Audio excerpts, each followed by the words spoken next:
ठीक है, अब हो गया स्टार्ट।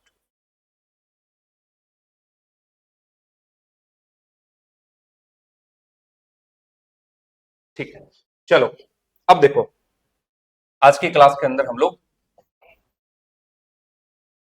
बजट को डिस्कस करने वाले हैं।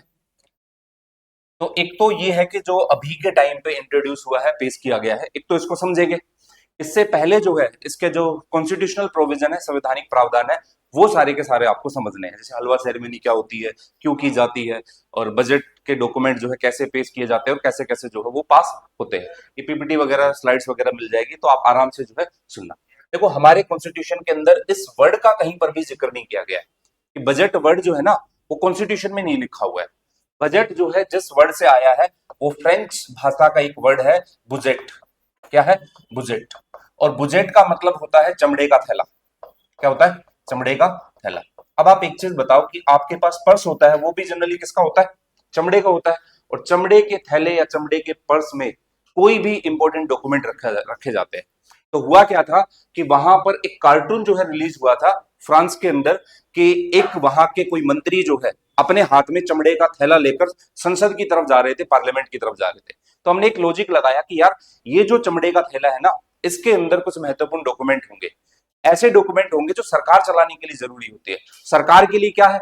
सरकार की इनकम कितनी हो रही है, सरकार की आय कितनी है, और सरकार के खर्चे कितने हैं, एक्सपेंडिचर क्या है सरकार के। तो इन दोनों का लेखा जोखा ही क्या माना गया? बजट माना गया। बजट कुछ भी नहीं है।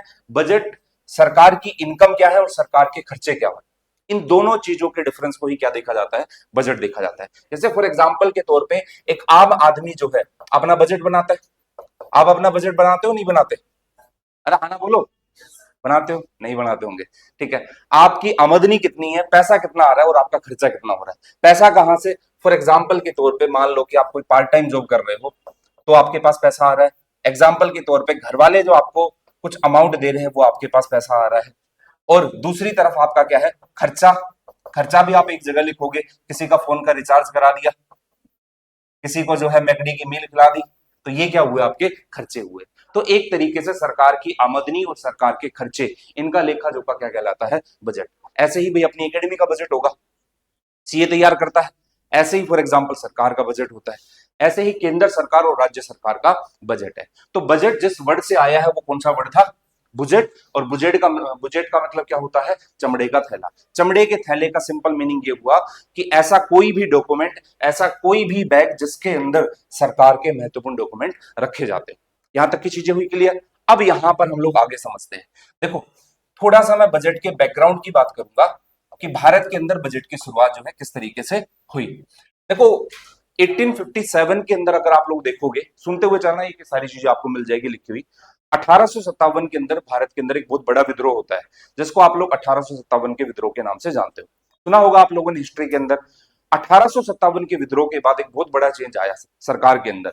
पहले जो है ईस्ट इंडिया कंपनी रूल किया करती थी। अब इस ईस्ट इंडिया कंपनी का रूल हटकर सीधे रूल आ जाएगा किसका? ब्रिटिश क्राउन का, ब्रिटेन की महारानी का। और ये आया 1858 के अंदर। और फाइनली ये हुआ कि 1858 के अंदर सरकार ने एक काउंसिल एक्ट पास किया, और उस एक्ट के अंदर कहा कि भाई सरकार के अंदर जो है ना, बहुत सारे चेंजेस किए जाएंगे। चेंजेस किस तरीके से होंगे?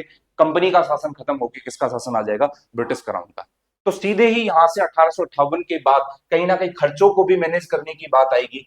तो भारत के लेवल पर आपको दिखाई देगा 1860 के अंदर, किस साल? 1860 के अंदर पहला बजट इंडिया के लिए पेश किया था। और जिन्होंने पेश किया था वो कौन थे? James Wilson. तो हिस्ट्री में अगर याद रखे, तो 1860 के अंदर भारत का पहला बजट पेश किया था, और ब्रिटिश अधिकारी कौन थे उस टाइम पे? James Wilson.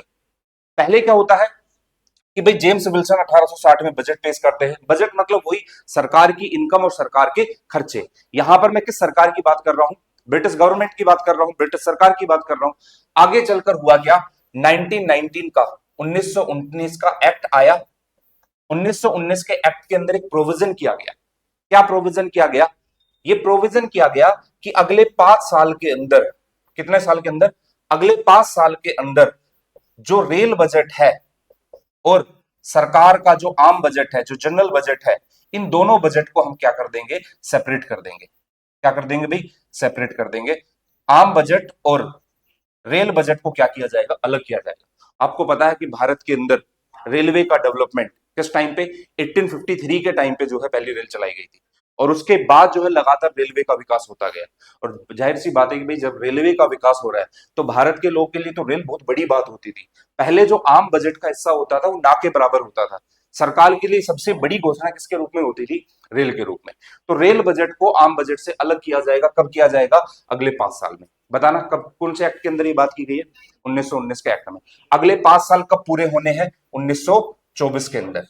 और इसको लेकर सरकार ने एक कमेटी बनाई थी, उस कमेटी का नाम था एकवर्थ कमेटी। कौन सी कमेटी? बोलना भाई, अरे बोला करो, एकवर्थ कमेटी, एकवर्थ समिति। इस एकवर्थ कमेटी जो कि 1921 में बनी थी, इसने ये रिकमेंडेशन दी थी कि भाई रेल बजट और आम बजट को क्या किया जाए? अलग किया जाए। तो भारत के अंदर आपको दिखाई देगा 1924 के अंदर रेल बजट अलग से पेश किया जाने लगा और आम बजट अलग से, जनरल बजट अलग से पेश किया जाने लगा। उसके बाद देखो 1924 के बाद आपको दिखाई देगा हर साल रेल बजट अलग है और आम बजट क्या होता था? अलग चलता था।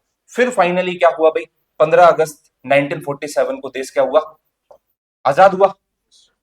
और आजादी से जस्ट 1 साल पहले आप देखोगे 1946 के अंदर, किस साल? 1946 के अंदर हमारी एक सरकार बनी थी जिसका नाम था एंटरिम गवर्नमेंट। अंतरिम का मतलब ही होता है टेम्परेरी सरकार। कहने का मतलब है कि ब्रिटिश अभी भारत छोड़कर गए नहीं है। ब्रिटिश के टाइम पे कैबिनेट मिशन आया था और उस कैबिनेट मिशन ने एक सरकार बनाई थी। कौन सी सरकार बनाई थी? अंतरिम सरकार बनाई थी।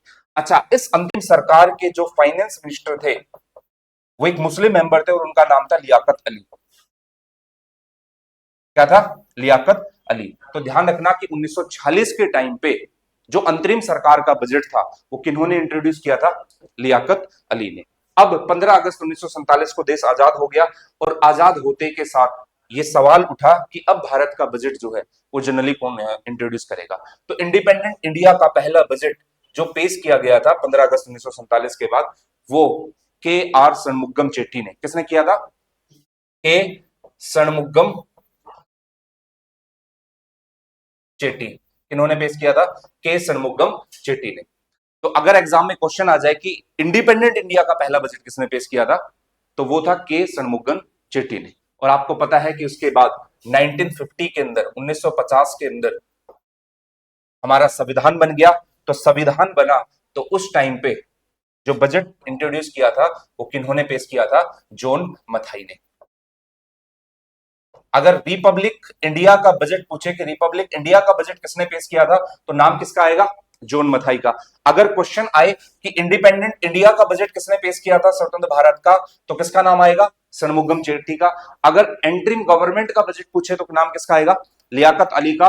पहला बजट पूछे तो किसका नाम आएगा? जेम्स विल्सन का। रेल बजट को आम बजट से किस साल अलग किया गया था? 1924 में। और किस कमेटी की रिकमेंडेशन पे किया गया था? एकवर्थ कमेटी, जो कि किस साल बनी थी? 1921। एक बार ये टाइमलाइन लिख लेना, फिर आगे बढ़ेंगे। एज इट इज टाइमलाइन बना लेना कि भाई किस किस तरीके से चीजें जो है आ रही है।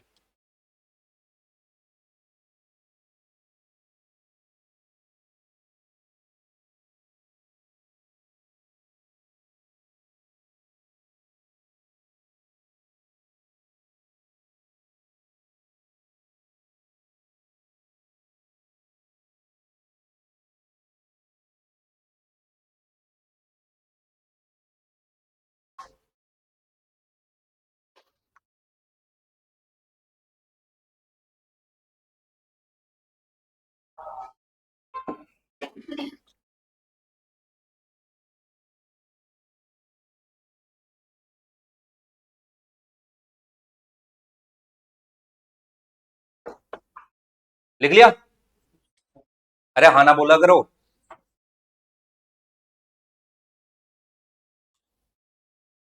चले आगे।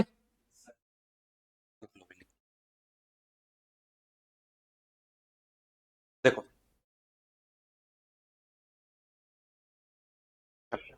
मिल जाएगी, एज इट इज पीडीएफ मिल जाएगी आपको। 1950 के बाद की बातें करते हैं। अब देखो होता क्या है कि यार बजट ना सरकार का एक बहुत ही महत्वपूर्ण डॉक्यूमेंट है, और एक ऐसा डॉक्यूमेंट है जिसके अंदर सरकार की आमदनी, सरकार के खर्चे और टैक्स के अंदर क्या क्या बदलाव होना होगा। अब सरकार के अंदर आपने हर साल जब बजट आता है तो एक वर्ड सुना होगा कि हलवा सेरेमनी होती है। क्या होती है? हलवा सेरेमनी। अब ये क्यों कराई जाती है? एक्चुअल में जब बजट आता है ना, तो बजट के अंदर बहुत सारे चेंजेस होते हैं, और आपको पता है कि उन चेंजेस की वजह से पूरी शेयर मार्केट हिलडुल सकती है, सोने के भाव ऊपर नीचे हो सकते हैं, इनकम टैक्स के अंदर एक बड़ा बदलाव हो सकता है।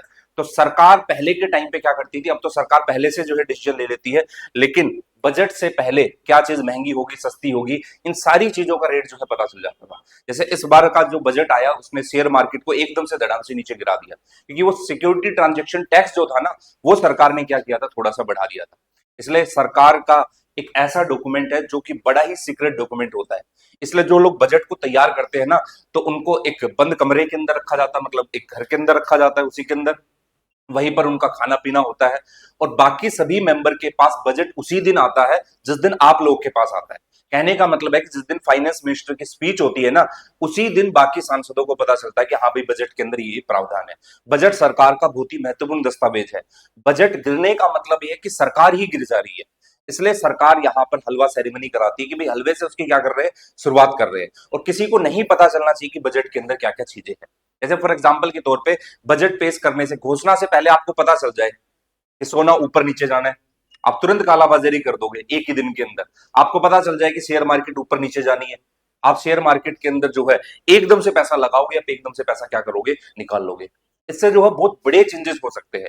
इसलिए बजट एक बहुत ही सीक्रेट डॉक्यूमेंट होता है, और सरकार उसी दिन पेश करती है जिस दिन जनता के सामने वो आया जाता है। बजट का प्रोविजन जो है, अगर आप लोग देखोगे तो कॉन्स्टिट्यूशन के आर्टिकल 112 के अंदर एक वर्ड लिखा हुआ है जिसका नाम है एनुअल फाइनेंशियल स्टेटमेंट। क्या लिखा हुआ है? Annual financial statement. हिंदी में इसको कहा जाएगा वार्षिक वित्तीय विवरण। क्या कहा जाएगा?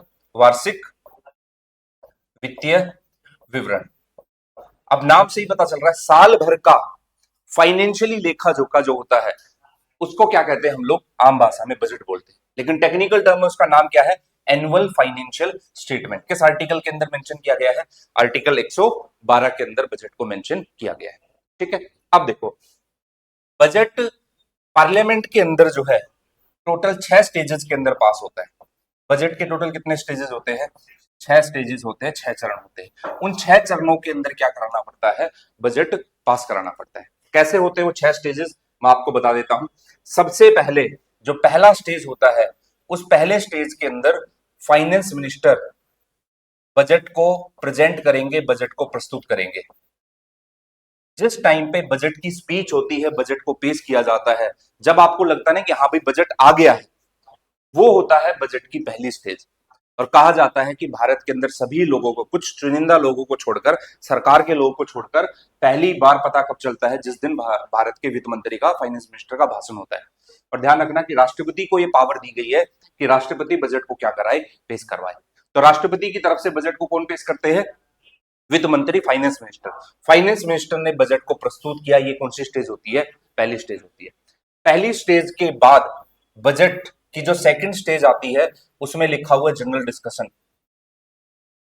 जनरल डिस्कशन का मतलब होता है आम चर्चा या साधारण चर्चा। आम चर्चा का मतलब ये नहीं होता कि बजट को क्रिटिसाइज किया जाता है, बजट के एक एक क्लोज के ऊपर वोटिंग होती है, नहीं। आम चर्चा का मतलब होता है कि अपोजिट पार्टी होगी, वो सरकार के ऊपर कहेगी कि भाई अमीरों का बजट है, पूंजीपतियों का बजट है, गरीबों की इस बजट में अवहेलना हुई है।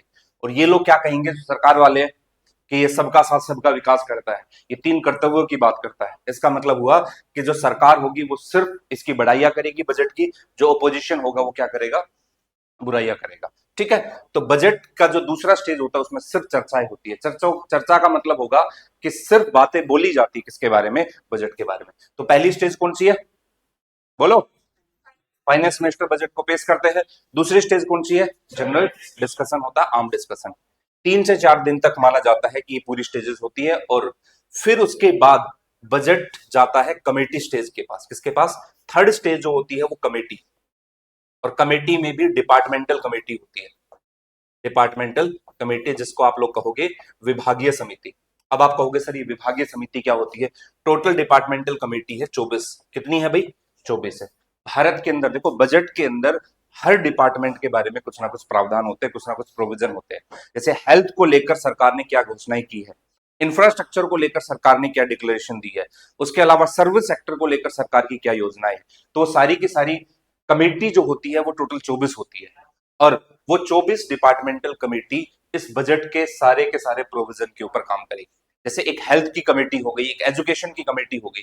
इस कमेटी का काम क्या होगा, जो इनके डिपार्टमेंट होगा बजट से संबंधित प्रावधानों के अंदर उनकी क्या करना, जांच करना, और जांच करने के बाद ये फाइनली क्या देते हैं, अपनी रिपोर्ट देते हैं। तो डिपार्टमेंटल कमेटी टोटल है 24, और ये डिपार्टमेंटल कमेटी ही क्या देती है, अपनी रिपोर्ट देती है कि भाई बजट के अंदर क्या क्या प्रोविजन मेनली किए गए, और उसकी पूरी जांच पड़ताल करने का काम किसका होता है, डिपार्टमेंटल कमेटी का होता है। तो कौन सी स्टेज पूरी होगी, 3 स्टेज। सबसे इंपॉर्टेंट स्टेज होती है कौन सी, डिपार्टमेंटल कमेटी। अब आप कहोगे सर सरकार के डिपार्टमेंट तो बहुत सारे हैं, लेकिन कमेटी तो आपने सिर्फ 24 बताई है। वो इसलिए बताई है क्योंकि कुछ डिपार्टमेंट ऐसे होते हैं जो बहुत छोटे होते हैं, उनको एक दूसरे के अंदर मर्ज कर दिया जाता है। तो कहने का मतलब ये हुआ कि जिस बजट को आप पढ़ते हो ना, उस बजट के अंदर सरकार कितने डिपार्टमेंट मान के चलती है, 24, और हर डिपार्टमेंट के लिए कितनी कमेटी, एक एक कमेटी, और टोटल कितनी, 24 कमेटी। 24 डिपार्टमेंटल कमेटी क्या देगी, अपनी रिपोर्ट देगी,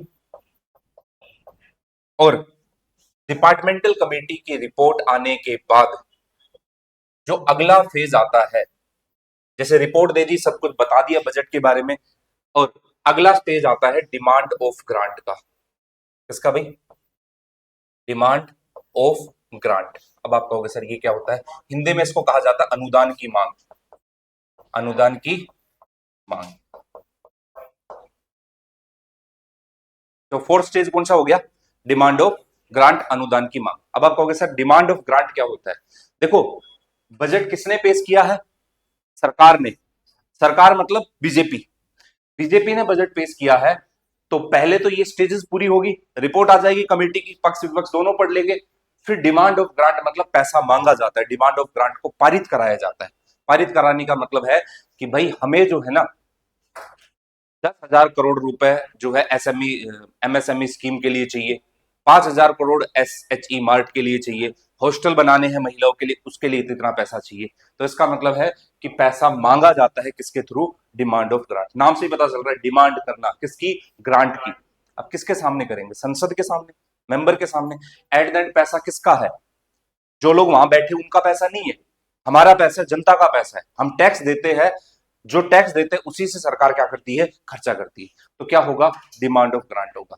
अब जनरली क्या होता है, डिमांड ऑफ ग्रांट पास होते ही होते हैं, लेकिन यहां पर डिमांड ऑफ ग्रांट के साथ साथ ऑपोजिशन को एक रोल दे दिया कि जब भी डिमांड ऑफ ग्रांट आएगा ना, आप उसके खिलाफ कुछ कट मोशंस लाओगे। क्या लाओगे भाई,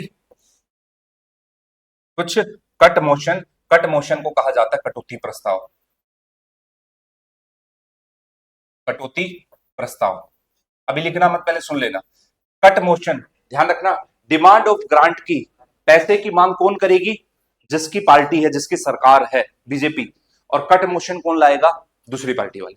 कट मोशन में 3 तरीके के प्रस्ताव होते हैं, जिसमें एक को कहा जाता है पॉलिसी कट, दूसरे को कहा जाता है इकोनॉमिक कट, और तीसरे को कहा जाता है टोकन कट। इसको गौर से सुन लेना भाई। कितने टाइप के कट मोशंस होते हैं, 3 टाइप के। पहला होता है पॉलिसी कट, दूसरा होता है इकोनॉमिक कट, तीसरा होता है टोकन कट। गौर से सुनना। डिमांड ऑफ ग्रांट जब पेश हुई है, तो मान लेते हैं कि हेल्थ सेक्टर के अंदर सरकार ने 10,000 करोड़ रुपए मांगे। अपोजिशन पता क्या कहेगा, 1 रुपए लोगे, तो उसको क्या कहा जाएगा, पूरी की पूरी पॉलिसी को ही क्या कर दिया, काट दिया। तो कहने का मतलब है डिमांड ऑफ ग्रांट में सिर्फ कितने रुपए देने की बात हो, 1 रुपए देने की बात। 10,000 करोड़ नहीं देंगे, अपोजिशन क्या कह रहा है, हम आपको 1 रुपए देंगे।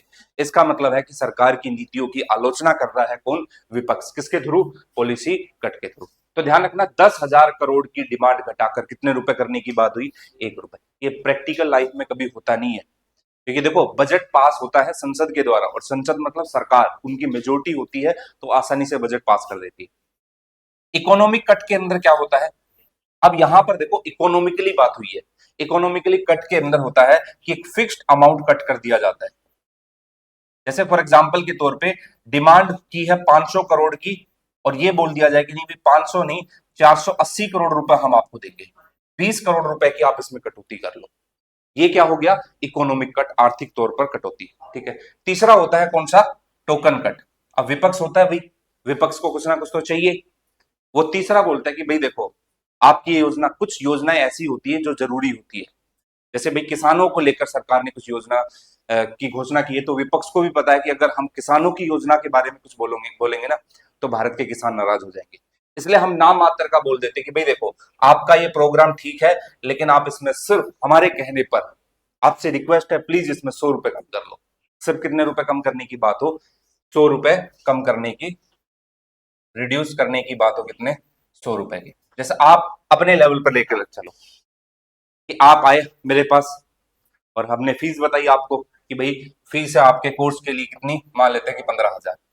अब आपका काम है, स्टूडेंट है भाई, तो स्टूडेंट पहला कहेगा कि नहीं, आप ना 1 रुपए ले लो। कितनी फीस ले लो? 1 रुपए। अब मैं कहूंगा यार फ्री में ही पढ़ लो, ना ना, फ्री में नहीं पढ़ेंगे, कुछ ना कुछ अमाउंट आपको दे रहे। तो 1 रुपए 15,000 से घटाकर सिर्फ कितने रुपए कर दे? 1 रुपए। उसको क्या कहा जाएगा? Policy cut.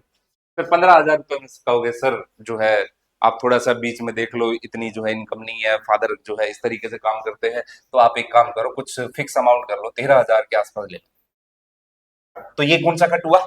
Economic cut. फिर एक स्टूडेंट आया, कहा कि सर देखो, मैं आज तक जहां भी एडमिशन लिया है मैंने, ना पैसे की कमी है ना किसी और चीज की कमी है, लेकिन मेरा धर्म बनता है फीस कम करवाना। तो बता भाई क्या चाहते हो? सर कुछ नहीं, बस आप नाम मात्र का सिर्फ कितने रुपए कम कर दो, 100 रुपए कम कर दो, बस मेरा दिल हो जाएगा कि हाँ, मैंने अपने जो है रिकॉर्ड को कायम रखा और मैं कहीं भी गया हूं तो मैंने पैसे क्या करवाए हैं? कम करवाए। तो 15,000 से सिर्फ कितने रुपए कम करने हैं?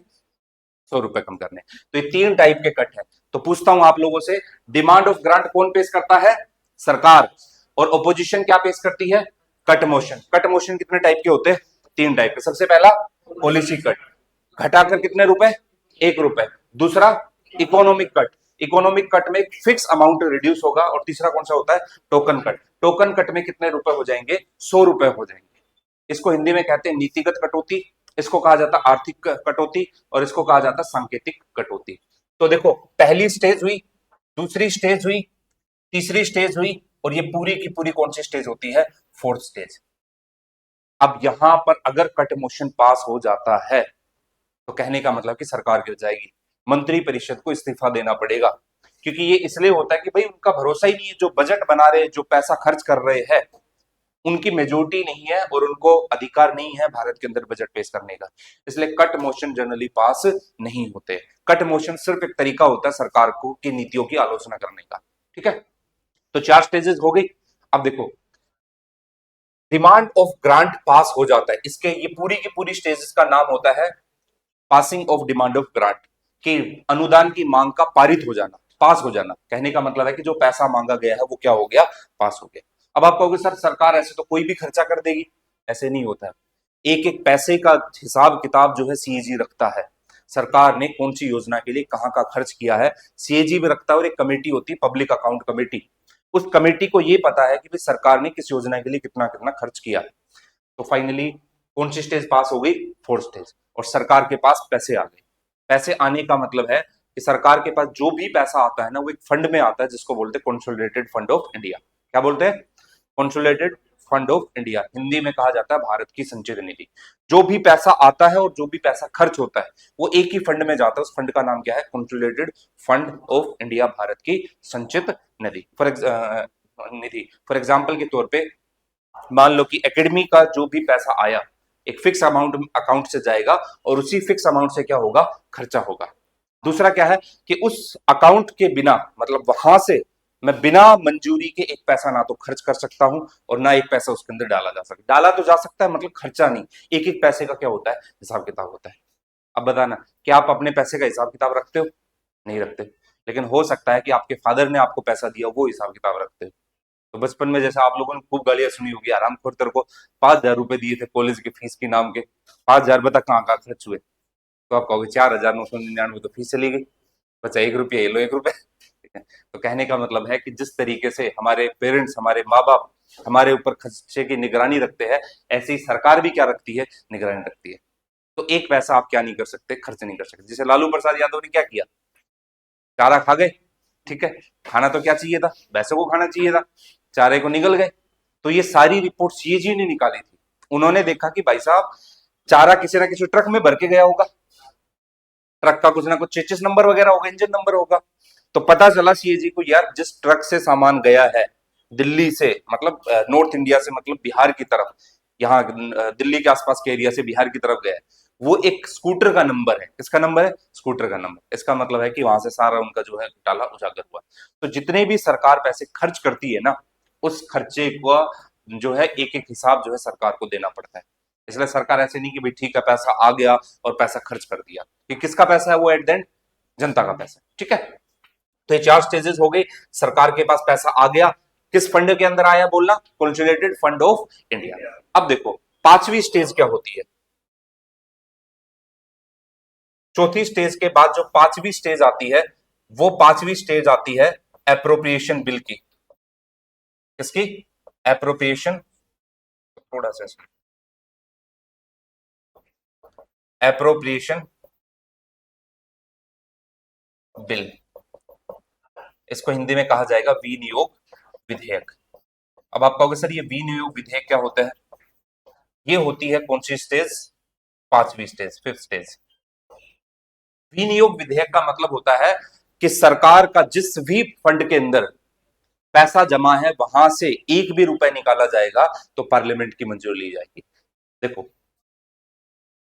ये कौन सा फंड है सरकार का? बोलो भाई। Consolidated fund of India, Bharat की संचित निधि है। इसमें क्या हो रहा है? सारे पैसे सरकार के जमा हो रहे हैं और यहीं से सरकार क्या कर रही है? खर्चा कर रही है। तो बताना अगर यहां से पैसा निकाला जाएगा तो इसके लिए बिल लाना पड़ता है। उस बिल का नाम क्या है? Appropriation bill. हिंदी में इसको क्या कहा जाएगा? विनियोग विधेयक कहा जाएगा। तो पैसा आएगा और पैसा खर्च होगा। खर्च जिसके थ्रू होगा उसको कौन सा बिल कहा जाएगा? एप्रोप्रिएशन। बोला करो भाई, कौन सा बिल होगा? एप्रोप्रिएशन बिल होगा। तो देखो यहां पर अगली स्टेज कौन सी होती है? एप्रोप्रिएशन बिल की। अब देखो सरकार के कुछ ऐसे खर्चे होते हैं जिनके ऊपर वोटिंग नहीं हो सकती, डिस्कशन वगैरह, ये सारी चीजें प्रोविजन अलग किए गए। जैसे फॉर एग्जांपल अगर सैलरी देनी है सुप्रीम कोर्ट के जजेस को, हाई कोर्ट के जजेस को, ऐसे खर्चों को सरकार टाल ही नहीं सकती। जब टाल नहीं सकती तो इसका मतलब क्या हुआ?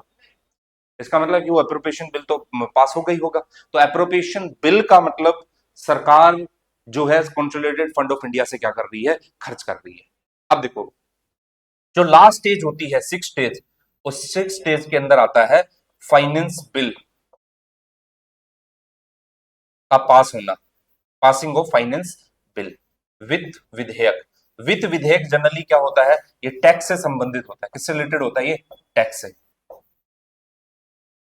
तो सरकार का जो आखिरी स्टेज होता है बजट का, वो कौन सा होता है? वित्त विधेयक, जो कि टैक्स से संबंधित है, कर से संबंधित है। टैक्स से रिलेटेड जितने भी मैटर होते हैं वो किसके अंदर आते हैं? फाइनेंस बिल के अंदर। आपने हमेशा देखा होगा कि बजट की स्पीच ना 2 हिस्सों में बटी हुई होती है, पार्ट ए और part B. Part B finance bill से रिलेटेड होती है, पार्ट ए जो है यहां तक की जितनी भी चीजें हैं उससे रिलेटेड होती है।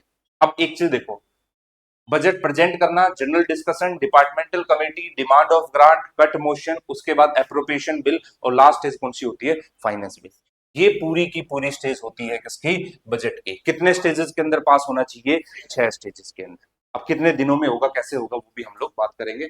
आप इसको एज इट इज लिख लेना भाई। फोटो खींचना चाहो तो फोटो खींच लो, तब बाद में तो आपको मिल जाएगा एज इट इज।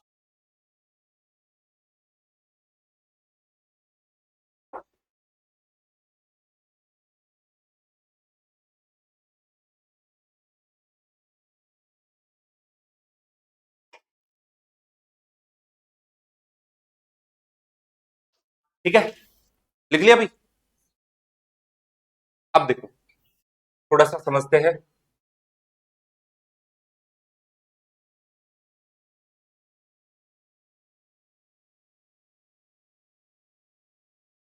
अब ये जो 6 स्टेजेस है ना, अब इन 6 स्टेजेस को अगर आप लोग देखोगे तो आपको ये पता है कि बजट जो है वो कब पेश किया जाता है? First day of February. फरवरी का जो पहला वर्किंग दिन है, इस बार तो संडे के दिन भी बजट पेश हो गया। और मैं आपको थोड़ा सा बता देता हूं, 2017 से पहले, कब से पहले? 2017 से पहले, 2017 से पहले बजट जो है फेब के लास्ट वर्किंग डे में, आखिरी कार्य दिवस में पेश होता था। 2017 के अंदर 2 चेंजेस किए गए। सबसे बड़ा चेंज क्या किया गया, रेल बजट और जनरल बजट को, आम बजट को क्या कर दिया गया, एक ही कर दिया गया, मिला दिया गया। आपको पता होगा एक कमेटी बनी थी, एक्वर्थ कमेटी। एक्वर्थ कमेटी ने दोनों को क्या किया था, अलग किया था। 2017 में सरकार ने सबसे बड़ा डिसीजन लिया कि रेल बजट और आम बजट अब हमेशा से क्या होंगे, एक साथ पेश किए जाएंगे। तो पहला डिसीजन तो ये हुआ। अब आप कहोगे सर दूसरा डिसीजन, दूसरा डिसीजन ये हुआ कि जो बजट है वो फरवरी के आखिरी सप्ताह में पेश नहीं किया जाएगा, वो जो पहला वर्किंग डे होगा, फर्स्ट वर्किंग डे ऑफ फरवरी, उस दिन बजट क्या किया जाएगा, पेश किया जाएगा। अब आप कहोगे सर ऐसा क्यों किया गया कि 28 से उसको घटाकर 1 तारीख कर दिया गया, इसका एक रीजन मैं आपको समझाऊंगा। तो ये 2017 के अंदर लिख लेना, दो चेंजेस हुए। पहला, रेल बजट को किसके साथ मिला दिया गया, आम बजट के साथ। और दूसरा, बजट अब कब पेश होगा, जो पहला वर्किंग डे होगा किसका, फरवरी के। दोनों लिखना भाई।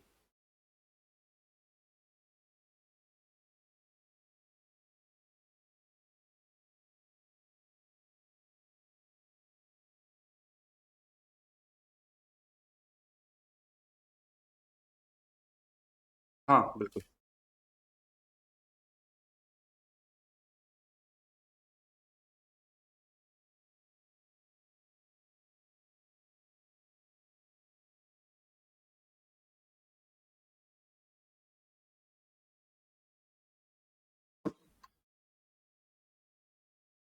ठीक है, लिख लिया भाई।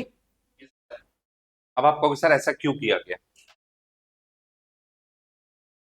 देखो इसका रीजन मैं आपको समझाता हूं कि घटा के उसको कम क्यों किया गया।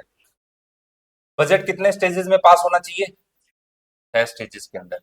हम बोलते हैं ना कि बजट पास हो गया, हम लोग के अकॉर्डिंग जिस दिन बजट पेश किया जाता है उसको मानते हैं कि बजट पास हो गया। ऐसा नहीं होता। बजट 6 स्टेजेस के अंदर, जिस दिन फाइनेंस बिल पास होता है ना, उस दिन माना जाता है कि बजट पास हो गया। और आपको पता है कि पहले स्टेज से लेकर जो लास्ट स्टेज है, छठी स्टेज है, लास्ट स्टेज तक बजट जो है टोटल आज के टाइम पे 60 डेज के अंदर पास हो जाना जरूरी है। कितने दिनों के अंदर, 60 दिनों के अंदर।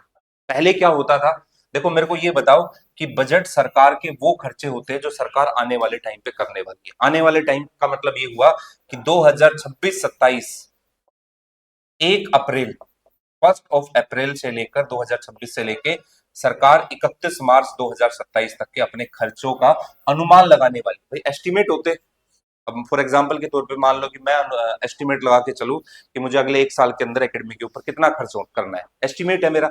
हो सकता है ज्यादा खर्च हो जाए, हो सकता है क्या हो, कम खर्च हो। ठीक है, तो एस्टिमेट लेकर सकते हैं कि भाई इस 1 अप्रैल 2026 से लेकर 31 मार्च 2027 तक हम इतना खर्च करेंगे। खर्चा कब से करना है, 1 अप्रैल से। सरकार का पैसा किस फंड में पड़ा हुआ है, कंसोलिडेटेड फंड ऑफ इंडिया, ये ध्यान रखना है। और यहां से पैसा निकालने के लिए कौन सा बिल लाना पड़ेगा, एप्रोप्रिएशन बिल। मतलब किसकी मंजूरी चाहिएगी, पार्लियामेंट, संसद। बिना संसद की मंजूरी के पैसा खर्च नहीं कर सकते। अब होता क्या है कि सरकार को खर्च करना है 1 अप्रैल 2026 से। पहले प्रॉब्लम क्या आती थी, पहले बजट पेश होता था 28 फरवरी, 27 फरवरी, 25 फरवरी। अब देखो फरवरी के बाद कौन सा महीना बचा, मार्च। मार्च के बाद क्या स्टार्ट हो जाएगा, 1 अप्रैल। कहने का मतलब है कि सरकार के पास सिर्फ कितने दिन का टाइम होता था, 30 से 32 दिन का टाइम होता था। क्या 30 से 32 दिन के अंदर वो 6 स्टेज पूरी हो पाती थी, कभी नहीं। सरकार की वो 6 स्टेजेस जाकर पूरी होती थी अप्रैल के मिड में। कब पूरी होती थी, अप्रैल के मिड में। मतलब 12-13 अप्रैल के आसपास सरकार उस जो है 6 के 6 स्टेजेस को पास कर पाती थी। और कई बार तो ऐसा होता था कि वो अप्रैल नहीं, टाइम होते होते, जब मानसून जैसी सिचुएशन आ जाती थी तो टाइम होते होते कितना हो जाता था, मई का महीना। और हम मान के चलते हैं कि सरकार जो है ये स्टेजेस कितने में पूरा कर रही है, मान लेते हैं कि भाई 15-16 मई के आसपास पूरा हो रहा है। सरकार को खर्च करने के लिए पैसा कब से चाहिए, 1 अप्रैल से। लेकिन बजट कब पास हो रहा है, 15 मई, 12 मई, 13 मई के अंदर। इसका मतलब हुआ कि सरकार को लगभग इन 2 महीने का एडवांस पैसा चाहिए। क्या चाहिए, 2 महीने का एडवांस पैसा चाहिए। तो सरकार बोलती थी कि भाई देखो हमारे अकाउंट में पैसा पड़ा हुआ है, लेकिन ये पैसा आने वाले अगले साल के लिए है। आने वाला अगला साल कब से शुरू होगा, 1 अप्रैल से। और बिना संसद, आपको ये भी पता है कि बिना पार्लियामेंट की मंजूरी के एक भी पैसा खर्च नहीं किया जा सकता। तो सरकार बोलती थी कि हम एक जो है वोट ऑन अकाउंट लेकर आएंगे, लेखानुदान लेकर आएंगे, जिसमें हम आपसे एडवांस पैसा मांगेंगे। एडवांस पैसा मतलब बजट भले ही 15 मई को आपके आसपास पास हो, लेकिन हम खर्चे के लिए पैसा 1 अप्रैल से मांग रहे हैं। तो इस वोट ऑन अकाउंट की प्रॉब्लम को सोल्व करने के लिए अब कोशिश ये की जा रही है कि सरकार 1 फरवरी के दिन बजट पेश करे, और ये 6 के 6 स्टेजेस कब तक पूरा करा ले? 22-23 मार्च तक। जैसे ही 22-23 मार्च तक ये 6 के 6 स्टेजेस पूरी हो जाएगी, क्योंकि सरकार को पर्याप्त जो है लगभग 60 दिन का टाइम मिल गया बजट को पास करने का। और जैसे ही ये मार्च के अंदर पूरा होगा, सरकार के पास पैसे आ गए और सरकार खर्चा कब से कर सकती है? 1 अप्रैल 2026 से। इसलिए उस वोट ऑन अकाउंट की प्रॉब्लम को दूर करने के लिए 28 फरवरी से घटा के उसको कितना कर दिया गया? 1 फरवरी। पहले बजट कब आता था? 28 फरवरी। घटा के कब कर दिया गया उसको? 1 फरवरी कर दिया गया। तो ये चीज ध्यान रखनी है कि सरकार ने उस दिन को क्या किया है? घटाया है। अब आप एक चीज देखोगे, यार अप्रैल मंथ के आसपास ही ना केरल जैसे राज्यों के अंदर बाढ़ आनी शुरू हो जाती थी। केरल जैसे के अंदर जो है बारिश लगातार शुरू हो जाती थी, और सरकार को उसके लिए पैसा चाहिए। अब सरकार, भाई बारिश आई, पास पैसा तो तुरंत के तुरंत चाहिए। अब वो विपक्ष बोलता था कि भाई पहले बजट पास होने दो फिर देखेंगे। तो सरकार का एक तरीके से फेलियर होता था कि भाई पैसा चाहिए, पैसा खर्च कहां से करें? पैसा तो खर्च कर सकते हैं मई के अंदर, क्योंकि जब तक पास नहीं होगा। तो सरकार ने एक सारी प्रॉब्लम का सॉल्यूशन ये निकाला कि बजट अब 60 दिनों के अंदर अंदर पास हो जाना चाहिए। कितने दिनों के अंदर? 60 दिनों के अंदर अंदर। और बजट किस तारीख से पेश होगा? 1 फरवरी से पेश होगा। यहां तक की बातें हुई क्लियर? ठीक है, हाँ ना बोलो।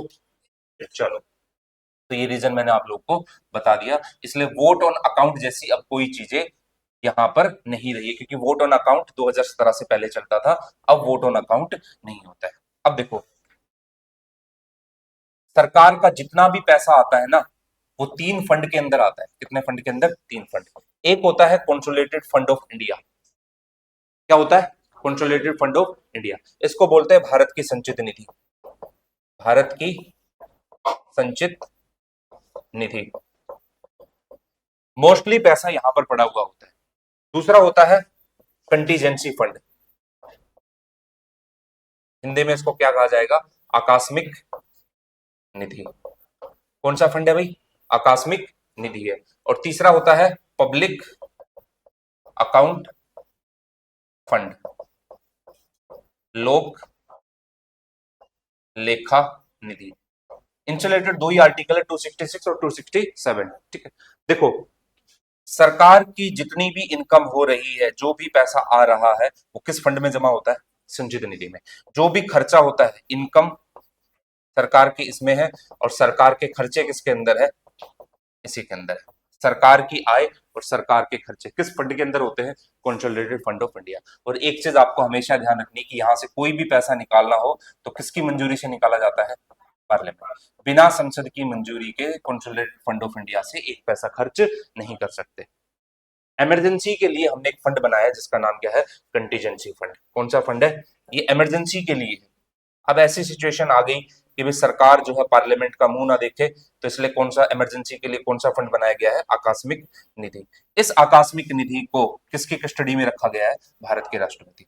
भारत की राष्ट्रपति की मंजूरी से इस कंटीजेंसी फंड से पैसा निकाला जा सकता है, लेकिन कब? इमरजेंसी के टाइम पे। तीसरा होता है पब्लिक अकाउंट फंड। जितनी भी छोटी छोटी बचतें होती है ना, स्मॉल सेविंग्स होती है,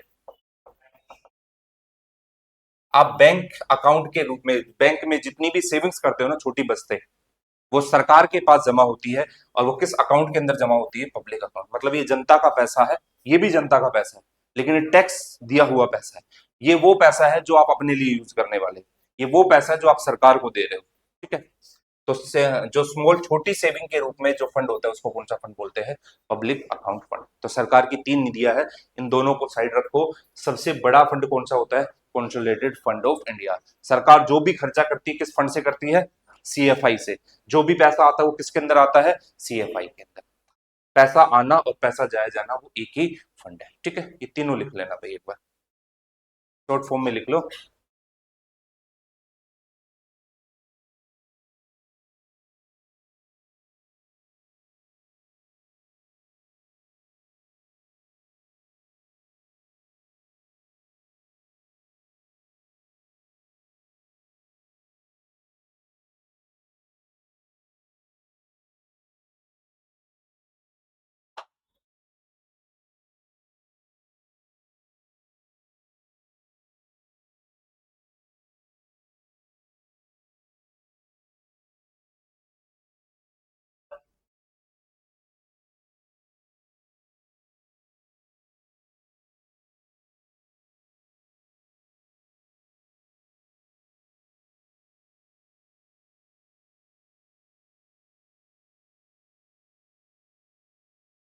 हो गया भाई? ठीक है, चलो। तो ये तो बजट का वो प्रोविजन था जो मैंने आपको बताया कि संविधान के अंदर, कॉन्स्टिट्यूशन के अंदर बजट का क्या क्या प्रोविजन है। ऐसे ही केंद्र सरकार का और राज्य सरकार का अलग अलग बजट आता है। अब देखो,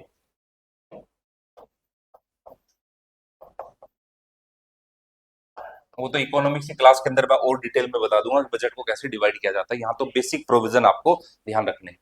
बजट को, आपको पता है कि बजट के अंदर सरकार की क्या हो रही है, इनकम प्राप्तियां हो रही है, और सरकार के क्या है, खर्चे हो रहे हैं। तो एक तरफ मैं लिखता हूं सरकार की रिसिप्ट, रिसिप्ट माने सरकार की प्राप्तियां। दूसरी तरफ मैं लिखता हूं सरकार के क्या, खर्चे, एक्सपेंडिचर। वे, इसको भी दो पार्ट में डिवाइड करते हैं। एक रिवेन्यू रिसिप्ट होता है,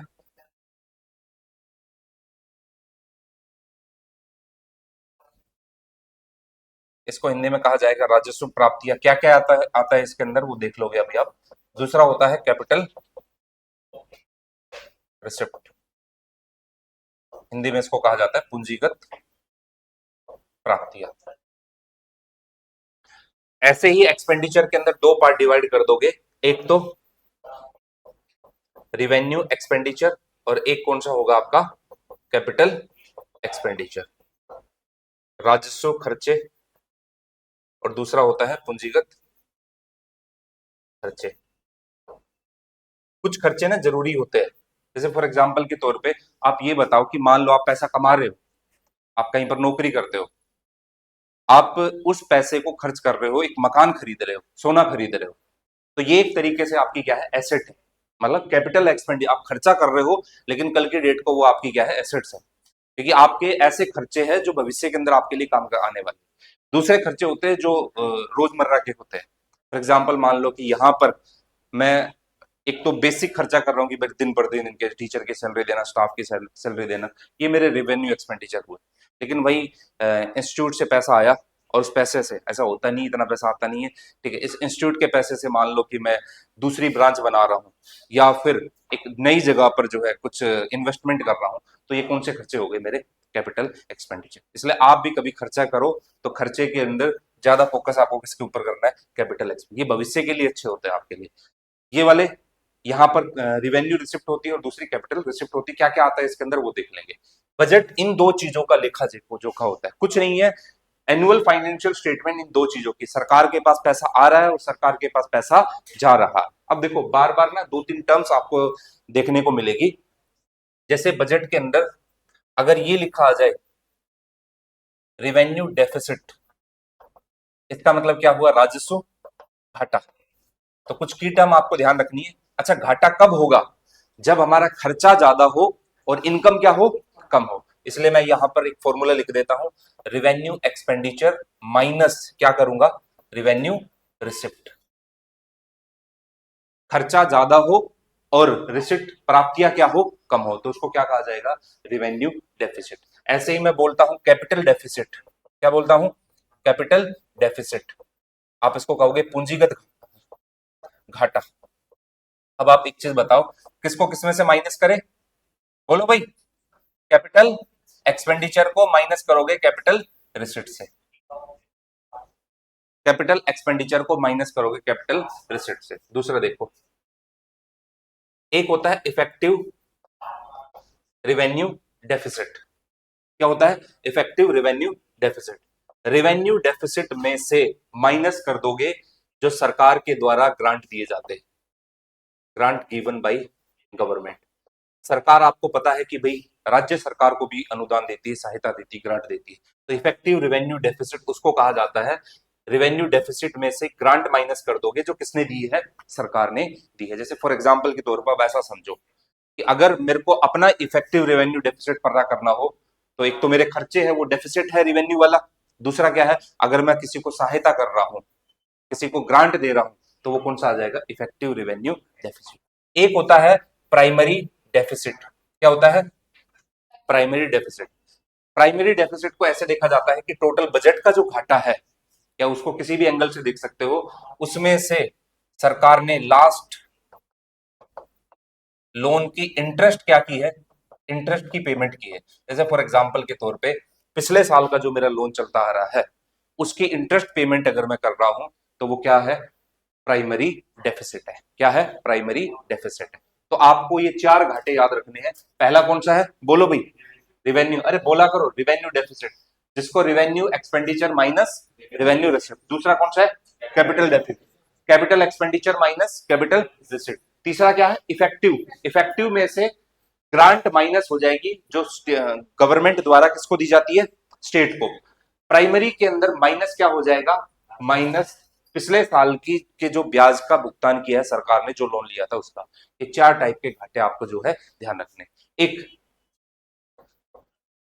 डेट टू जीडीपी रेशियो, एक टर्म कौन सी आएगी, डेट टू जीडीपी रेशियो। इसका मतलब ये हुआ है कि सरकार ने जो लोन ले रखा था उस लोन को कितना चुका दिया सरकार ने। जितना सरकार, ये जितना डेट टू जीडीपी रेशियो कम रहेगा, इसका मतलब कि सरकार अपने खर्चे धीरे धीरे क्या कर रही है, चुका रही है। और आसान लैंग्वेज में समझो, देखो यार, किसी भी संस्था को चलाने के लिए ना पैसों की रिक्वायरमेंट होती है, इन्वेस्टमेंट चाहिए होती है। अब फॉर एग्जाम्पल के तौर पे, अब एक खर्चा तो वो है जो मैं इंस्टीट्यूट से कर रहा हूँ, दूसरे खर्चे वो होता है कि जब कंडीशन डाउन जाती है तो मैं उधारी भी लेता हूँ, और जब उधारी लूंगा तो उधारी धीरे धीरे क्या होती जाएगी, बढ़ती जाएगी, और बढ़ती जाएगी। अगर मैं एक टाइम के बाद धीरे धीरे करते करते मैं उसको चुकाने लग जाऊं, तो इसका मतलब है कि मेरा डेट टू जीडीपी रेशियो क्या हो रहा है, कम हो रहा है। तो ध्यान रखना, अगर जैसे फॉर एग्जाम्पल के तौर पे अभी जिस बच्चे ने इंटरव्यू दिया था, उससे ये वाला ही क्वेश्चन पूछा गया था कि डेट टू जीडीपी रेशियो क्या शो करता है। तो डेट टू जीडीपी रेशियो सरकार की फाइनेंशियल स्ट्रेंथ को दिखाता है कि उसने अपना जो है कर्जा कितना चुका दिया है। तो ये हमेशा क्या होना चाहिए, कम होना चाहिए। और सरकार ने इसमें गाइडलाइंस दी है कि ये 40-20 के रेशियो में, मतलब अब तक तो रहना चाहिए, लेकिन उसको घटाकर 40% पर लेकर आओ। अभी कितना चल रहा है वो, 50% के प्लस माइनस 1% पर, मतलब 50% के आसपास है। और उसको घटाकर कितना परसेंट लाने की सरकार की जो है योजना है कि वो इसको 40% तक लेकर आएंगे, अपने घाटे को कम से कम क्या करेंगे, रखेंगे। ठीक है, तो ये इस तरीके, ये चारों लिख लिया भाई आप लोगों ने। चलो, अब यहां तक की चीजें हो गई क्लियर। एक बार कॉपी में देख लो क्या क्या जो जो चीजें आपने पढ़ी है, फिर प्रेजेंट की चीजें पढ़ लेते हैं।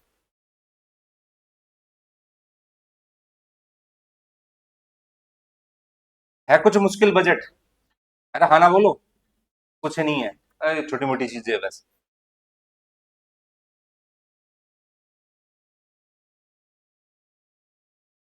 अब बच्चे क्या है, 7-7 8-8 लेक्चर देख देंगे बजट के ऊपर, और फालतू की चीजें, बेसिक बेसिक चीजें ध्यान रखनी है। ये चाहे आज आप, आज जो है मेंस में अपीयर हो या एंट्री दो, जब भी आप पेपर दोगे ना, आप ये जो मैंने आपके नोट्स बनवाए हैं अब तक के, ये जरूर पढ़ के चले जाना।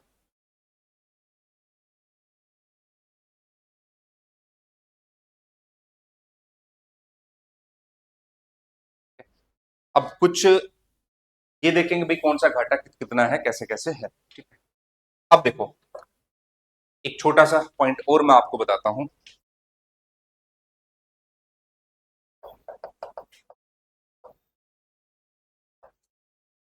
कॉन्स्टिट्यूशन का एक आर्टिकल है, आर्टिकल 280।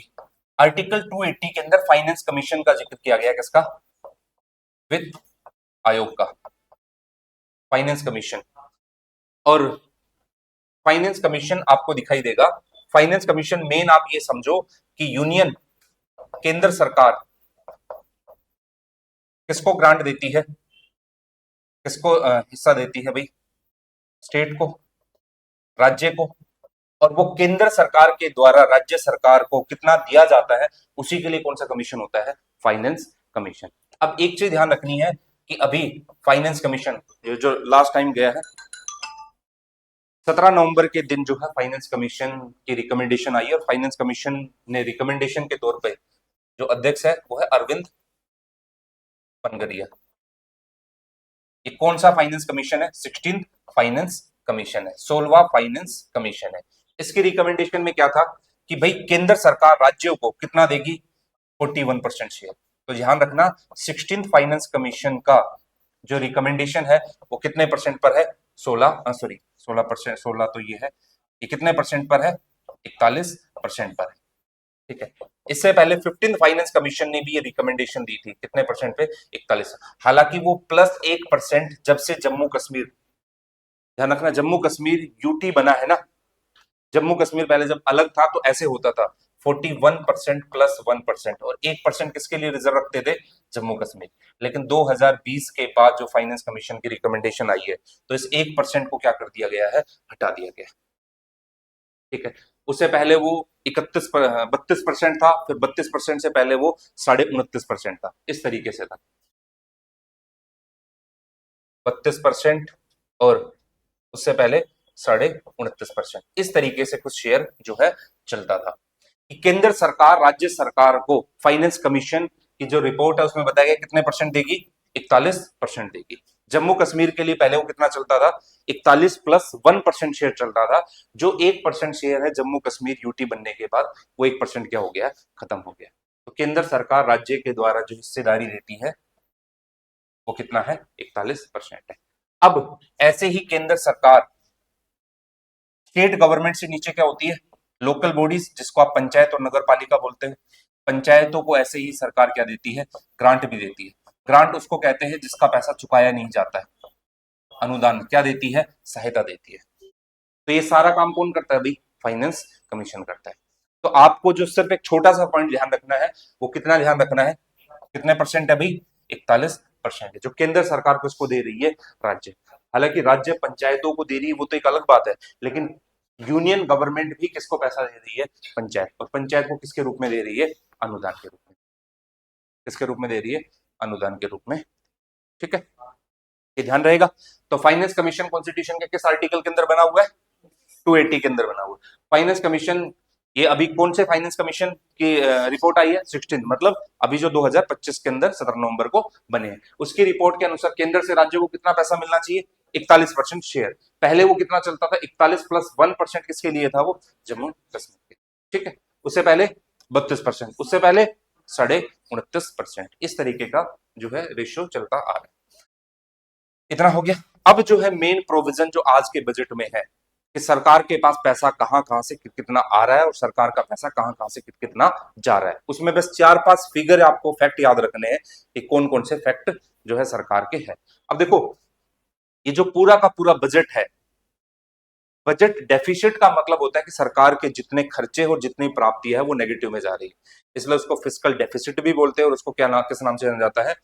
या फिर बजट डेफिसिट के नाम से भी जाना जाता है, बजट घाटे के नाम से भी जाना जाता है। मैंने बताया ना कि कई बार जो घाटे होते हैं, जो खर्चे होते हैं, वो जरूरी होते हैं। अगर लॉन्ग टर्म के लिए काम करना होता है तो घाटे जो है दिखाए जाते हैं। घाटे जरूरी भी होते हैं, कई बार एक्सपेंडिचर जरूरी भी होता है।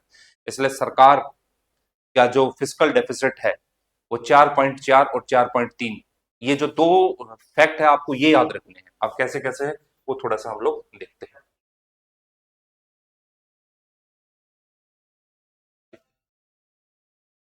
दिख जाए तो अच्छी बात है, ना दिखे तो भी अच्छी बात, क्योंकि ये मैं आपको पूरा डाल दूंगा।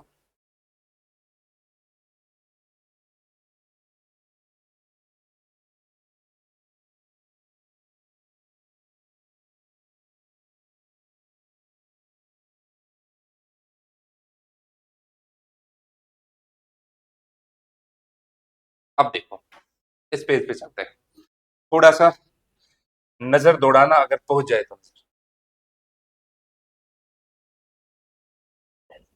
सबसे पहले देखो, सरकार का क्या है? रिवेन्यू रिसिप्ट है। अब ये ना एक फैक्ट लिखा हुआ है, जैसे यहां पर लिखा हुआ कि बजट एस्टीमेट, अनुमानित है, क्योंकि अगले साल के लिए। तो सरकार का अगले साल के लिए रिवेन्यू रिसिप्ट वो कितनी है? 353। ये लिख लेना भाई, 353 लिख ला बस।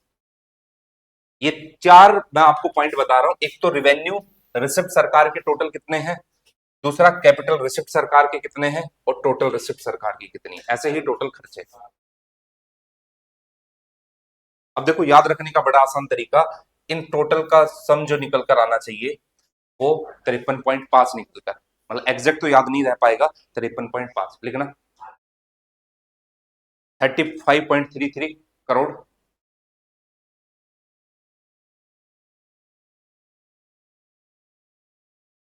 18.14, ये दो फिगर याद रखना। बजट है 35.33, यह 18.14, और टोटल प्राप्तियां कितनी होगी, टोटल रिसिप्ट कितनी होगी? 50। उन दोनों को जोड़ोगे तो 53 आएगा। तो दो डेटा आपको याद रखना है। सरकार के रिवेन्यू रिसिप्ट कितने हैं? याद करो 35.33। सरकार के जो कैपिटल रिसिप्ट है वो लगभग कितने हैं 18.14 और टोटल कितना हो गया 53। तो बोल रहे हैं कि भी बजट कितना है 53.47। तो ये टोटल निकल कर इतना ही आएगा। तो सबसे पहले ये तीन जो है डेटा याद रखने हैं। पहला डेटा कौन सा है 35.33 का है। दूसरा 18.14 का। आप एग्जैक्ट डेटा याद नहीं कर पाओगे।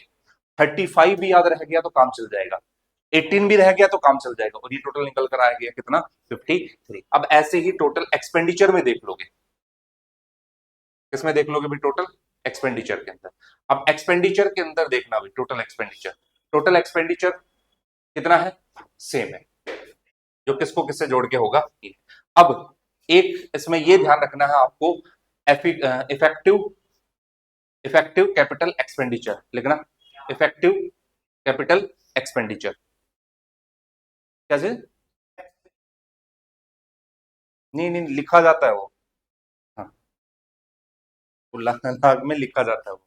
ठीक है, पॉइंट में लिखा है ना, करोड़ में लिखा जाएगा। तो लिखना भी। तो अगर ये प्रभावी पूंजीगत इफेक्टिव कैपिटल एक्सपेंडिचर की बात करूं तो लिखना 17.14।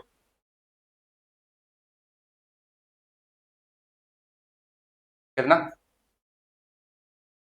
17.14। दूसरा लिखना रिवेन्यू डेफिसिट ये सारे फॉर्मूले में बता चुका हूं, ठीक है। लिखना ये थोड़ा कम रहेगा 59, 23, 44 या 59, मतलब 5.9 बन जाएगा ना टोटल। ये ध्यान रखना राजस्व। ये दो तीन जो है टर्म याद रखनी है। अब देखो मेन अगर ये ना भी याद रहे ना, ये है मेन। ये दो चीजें आपको ध्यान रखनी है कि सरकार का पैसा कहां से आ रहा है और कहां से जा रहा है। देखो अब इसको थोड़ा सा अच्छे से समझ लेना आपको कि सरकार का ये पूरा का पूरा वो है जो इनकम सरकार की क्या है हो रही है। सरकार के पास जो पैसा आ रहा है, सरकार के पास पैसे आने के कौन कौन से सोर्सेज है इसमें सब लिखे हुए। जैसे फॉर एग्जांपल के तौर पे सरकार के पास इनकम टैक्स से पैसा आ रहा है, ठीक है। दूसरा सरकार के पास निगम कर से, कॉरपोरेशन कंपनियां जो टैक्स देती है वो कौन सा कॉरपोरेशन टैक्स है। तीसरा है सरकार ने जो उधारी ले रखी बोरोइंग है, सरकार की जो अदर लाइबिलिटी है उससे पैसा आ रहा है। अगला क्या है नॉन डेट कैपिटल रिसिप्ट, जो कैपिटल रिसिप्ट है जो नॉन डेट है उसके पास, उसमें सरकार के पास। तीसरा है नॉन टैक्स रिवेन्यू। फिर है जीएसटी, और आपको पता है कि जीएसटी जब आया है तो जीएसटी ने एक्साइज वगैरह ये सारे के सारे खत्म कर दिए, लेकिन आज भी अल्कोहल पर या मेडिसिन पर या फिर तंबाकू प्रोडक्ट के ऊपर क्या लगती है एक्साइज ड्यूटी लगती है। तो इनके पास सरकार के पास पैसा आ रहा है। कस्टम मतलब जो आयात शुल्क लगता है, जो सामान के आयात पर लगता है उसको बोलते हैं कौन सा कस्टम। तो अब आप एक चीज देखो, सबसे ज्यादा अगर हम मान लेते हैं कि सरकार के पास जो टोटल पैसा आ रहा है वो कितना है, 1 रुपए मानो उसको 100 रुपए मानो, ताकि राउंड ऑफ में प्रॉब्लम ना हो। कितने मान रहे हैं हम उसको, 100 रुपए मान लो या 100 पैसे मान लो, कोई दिक्कत नहीं। उसको एक तरीके से 100 मान रहे हैं। तो सरकार के पास सबसे ज्यादा पैसा कहां से आ रहा है, कहां से, कौन से, बोरोइंग एंड अदर लाइबिलिटी। उसके बाद इनकम टैक्स, उसके बाद कॉरपोरेशन टैक्स, उसके बाद जीएसटी, और उसके बाद नॉन टैक्स रिवेन्यू, उसके बाद यूनियन एक्साइज ड्यूटी, उसके बाद कस्टम, और लास्ट में क्या है नॉन टैक्स। आपको सिर्फ चार याद रखने हैं। कितने याद रखने, चार। तो हेडिंग डाल लेना, पैसा आता है, इनकम ऑफ रुपीस, पैसा आता है कहां कहां से कितना आता है वो देखो। पहला लिखना बोरोइंग एंड अदर लाइबिलिटी, उसके सामने 24 रुपए लिख लो या 24 पैसे लिख लो। ये करोड़ों में ध्यान नहीं रखने, ये टोटल हम उसको क्या मान रहे हैं 100 मान रहे हैं। 100 मतलब 100% मान लो या 100 रुपए मान लो या उसको किसी भी एंगल से 100 मान लो। 100 मानने के बाद बोरोइंग एंड अदर लाइबिलिटीज में कितना रखना आपको 24। उसके बाद दूसरे नंबर पर लिख लेना इनकम टैक्स। तो पहले नंबर पर क्या है बोरोइंग एंड अदर लाइबिलिटीज, दूसरे नंबर पर क्या है इनकम टैक्स, तीसरे नंबर पर क्या है कॉरपोरेशन टैक्स, फिर चौथे नंबर पर क्या है जीएसटी। बस यही याद रखने हैं, बाकी टाइम हो तो पढ़ लेना, वरना ये चार याद रखने हैं। सबसे पहले याद रखो ऐसे, बोरोइंग, दूसरे नंबर पर इनकम, तीसरे नंबर पर कॉर्पोरेशन और चौथे नंबर पर जीएसटी। ठीक है, काम हो गया यहाँ पर खत्म। ये सरकार के पास क्या है, पैसा आ रहा है। और इसी तरीके से सरकार का पैसा जा भी रहा होगा। सरकार का पैसा जा कहां पे रहा है, लिख लिया ना भाई सबने। ठीक है, अब देखो,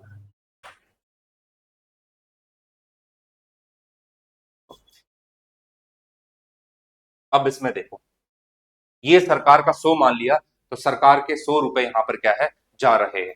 जाने का मतलब है कि सबसे ज्यादा पैसा, सरकार का जो भी पैसा आ रहा है उसमें से किसको, स्टेट का शेयर, कितने पैसे है, लगभग 22 पैसे।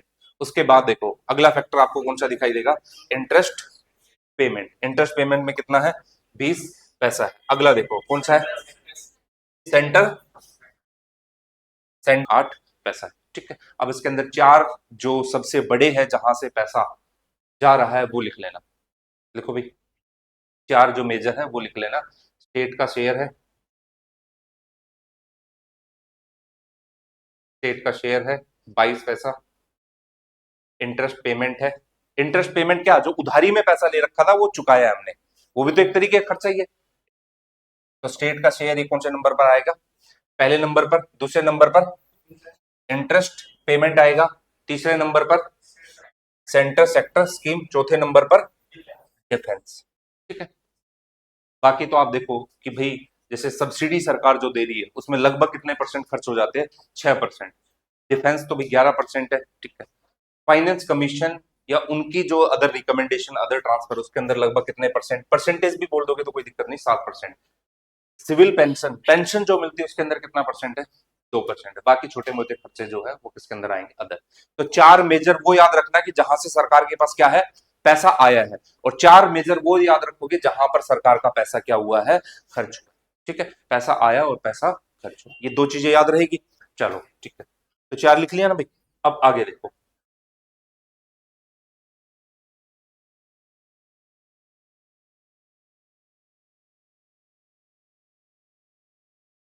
देखो आप कह रहे थे ना वो लाग में, देखो क्या लिखा ऊपर। ठीक है, चलो, अब ये चार घाटे हैं सरकार के। कितने घाटे, चार घाटे।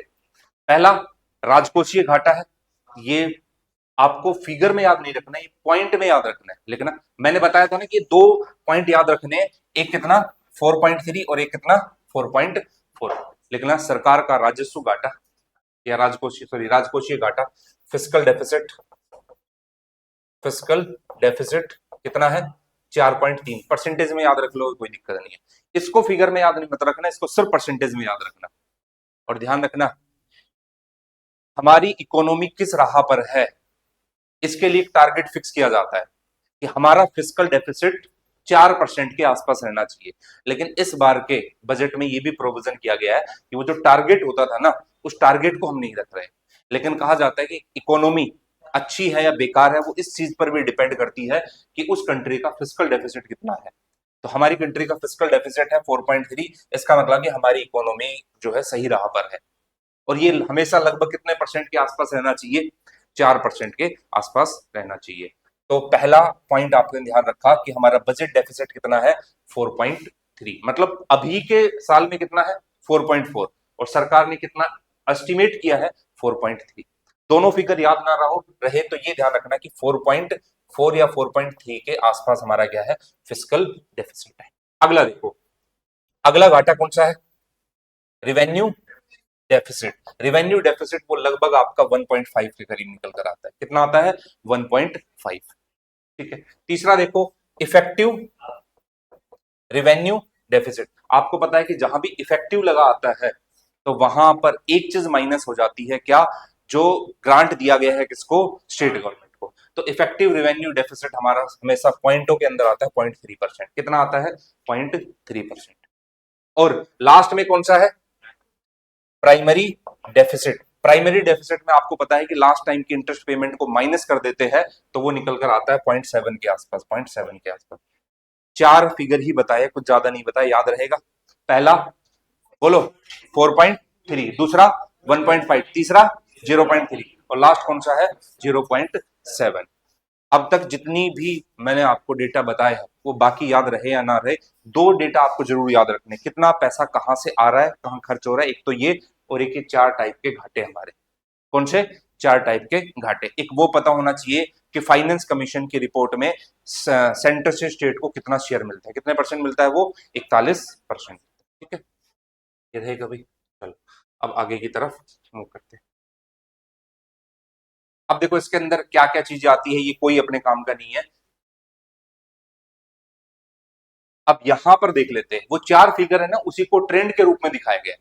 आपको एक चीज सिंपल सी पता है कि जब यार लॉकडाउन लगा था ना, तो ये सारे फिगर बहुत ज्यादा ऊपर गए होंगे, क्योंकि घाटा हमारा क्या है, एकदम से ऊपर गया होगा, क्योंकि भाई जो है सरकार के उद्योग धंधे तो चल नहीं रहे थे। जब इंडस्ट्री नहीं चल रही तो सरकार की जीडीपी भी क्या थी, डाउन थी, सरकार को घाटा हो रहा था। और घाटा मतलब वो हर जगह दिखाएगा। इसलिए देखो, आप एक पॉइंट ध्यान रखो कि ये जो 2020 और 21 है, ये कौन सा साल था? लॉकडाउन। लॉकडाउन जब लगा था तो इसमें डेटा आपका कितना निकल कर आया था? फिस्कल डेफिसिट 9.2% था, मतलब आज के टाइम पे 4.3 है, उस टाइम पे कितना था? 9। अब देखो आज के टाइम पे 1.5% है रिवेन्यू डेफिसिट, और लॉकडाउन के टाइम पे कितना था?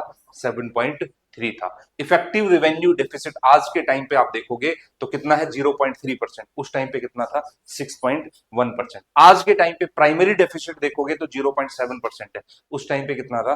5.7।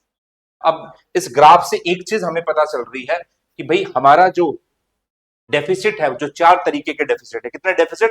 चार तरीके के डेफिसिट है, वो लगभग 4%, 1.5%, 0.3, 0.4, 0.7 के आसपास रहते हैं। और वो आज से नहीं, 2017-18 से ही रहते हैं। बस एक बार उछाल देखने को मिला है, कब? लॉकडाउन के टाइम पे। तो अगर आपको याद ना भी हो ना, तो आप एक चीज ध्यान रखना कि लॉकडाउन के टाइम पे ना, ये सारे के सारे घाटे जो है ना, 5-6% से ऊपर चले गए थे, सारे के सारे घाटे।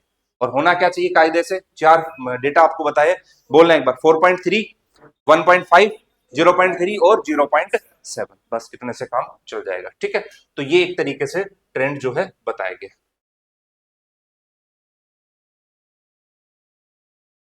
अब देखो,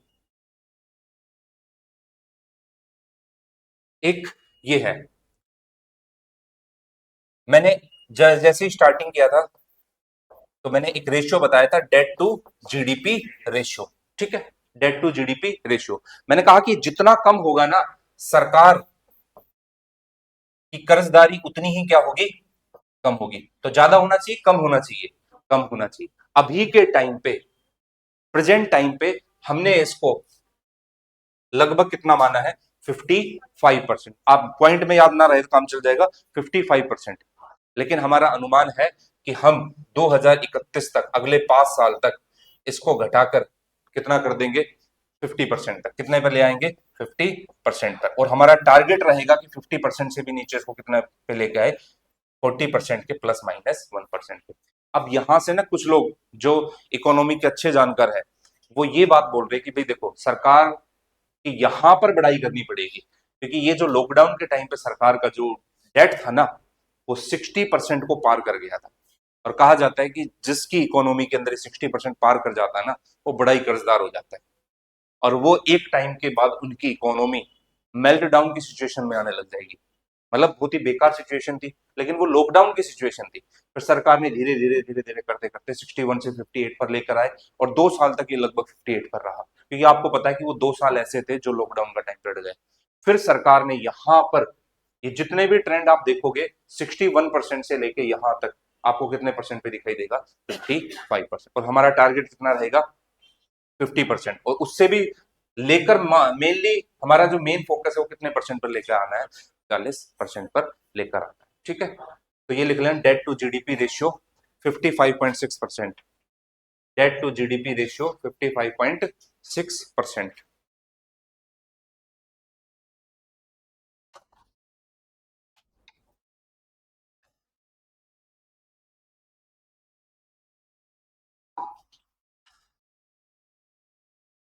डेट टू जीडीपी रेशियो 55.6%। ठीक है, चलो।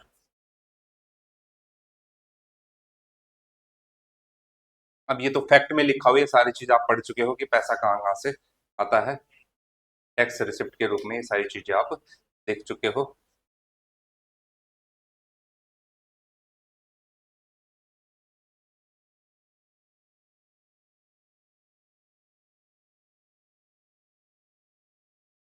अब देखो, अब एक तरीके से खर्चा जो है सरकार का वो दिखाया गया है कि भाई कितने कितने परसेंट पे होना चाहिए। टोटल जो है आपको यहाँ पर दिख जाएगा कि 2026-27 के लिए कितना है। इसमें स्कीम वगैरह, सेंटर सेक्टर स्कीम है, अदर सेंटर सेक्टर एक्सपेंडिचर है, सेंटर स्पॉन्सर स्कीम है, ग्रांट लोन जो ट्रांसफर हुए फाइनेंस कमीशन के जो ग्रांट हुए, वो एक तरीके से ट्रेंड दिखाया है। और ये जो सरकार का लगातार खर्चा जो है वो क्या होता जा रहा है, बढ़ता जा रहा है। तो लिख लेना expenditure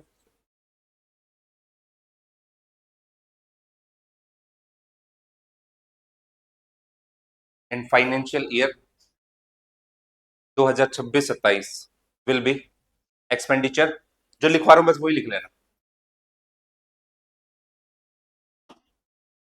expenditure in financial year will be 50, around लिखना क्योंकि एस्टिमेट है तो अराउंड रहेगा, 53.47 करोड़,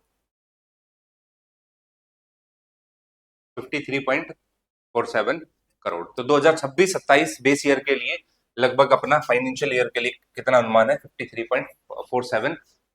जब मैं करोड़ बोलूं मतलब ये फिगर उसके अंदर लाख करोड़ के अंदर निकल कर आती है। अब देखो, ये तो आपने एक बेसिक ट्रेंड की बात पढ़ ली। अब मैं आपको अलग चीज बताता हूं इसके अलावा। देखो, ये जो बजट है ना, अब सरकार ने बजट के अंदर कोई मेजर चेंजेस नहीं किए, लेकिन कुछ एक छोटी छोटी चीजें आपको ध्यान रखनी पड़ेगी कि बजट से पहले ही सरकार जो है ना, टैक्स रेट में चेंजेस कर चुकी थी। तो टैक्स के अलग अलग स्लैब जो है वो सरकार पहले ही बना चुकी थी। तो दो तरीके के रिजाइम चलते थे, ओल्ड टैक्स रिजाइम और न्यू टैक्स रिजाइम। और कोई मोटा फर्क नहीं आया इसमें। एक बेसिक डिफरेंस ये था कि ओल्ड टैक्स रिजाइम जो था, जो पुराना टैक्स सिस्टम था, उस टैक्स सिस्टम के अंदर रिबेट मिल जाती थी।